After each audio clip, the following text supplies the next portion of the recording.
I want to talk very quickly about employees. All of you have employees, right? A lot of you do. And you interview them, and you hire them, and you fire them.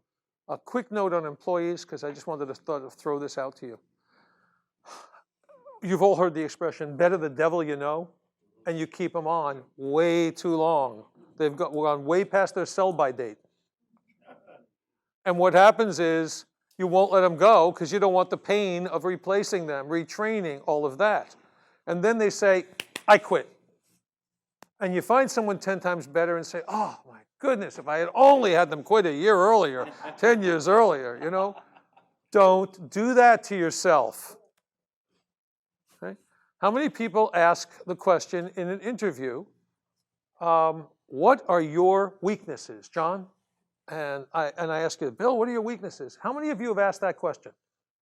You know? So ask me that question. What are my weaknesses? Well, I work too hard. I don't know when to stop. I just don't go home. My wife is furious at me. I just get so involved and so focused, and it's really a failing. And you're, as the employer, going, oh, thank goodness, where have you been all my life? Is that going to be a good employee? Is that employee telling the truth or telling you what you think? Okay, how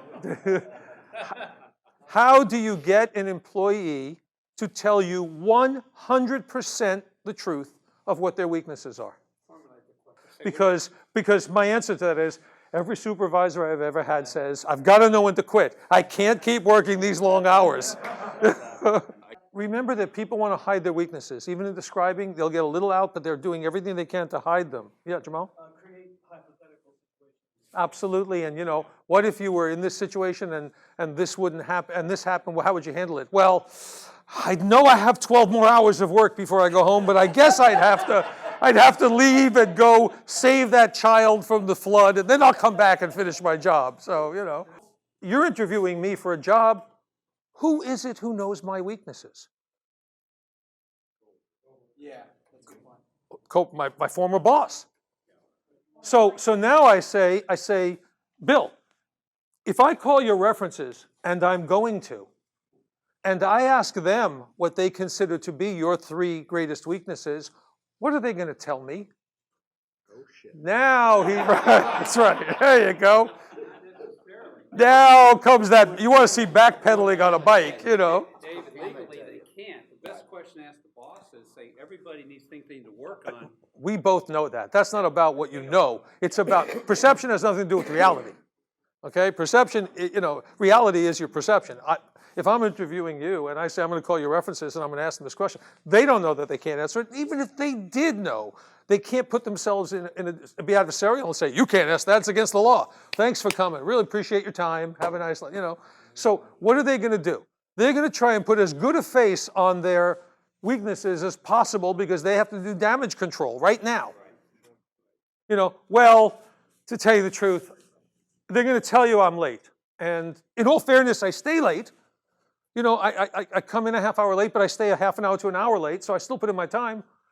But I've missed quite a few morning meetings. I have a real problem. You know, they're trying to make good of it, but the reality is when I call that reference, they're going to say, oh, they're always late. You don't want, you know, he can't make a morning meeting, whatever. This is their chance to cover it, and you discover more about them. The reason I'm bringing this up, not just because it's a clever way of asking, is how do you ask a question? How you ask a question determines the answer. Do you still hit your dog?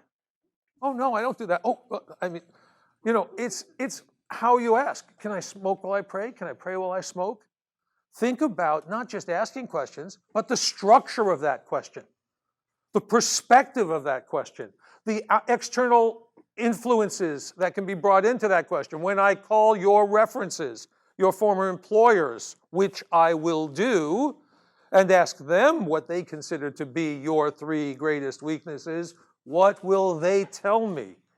His brain is going at full speed, reframing everything.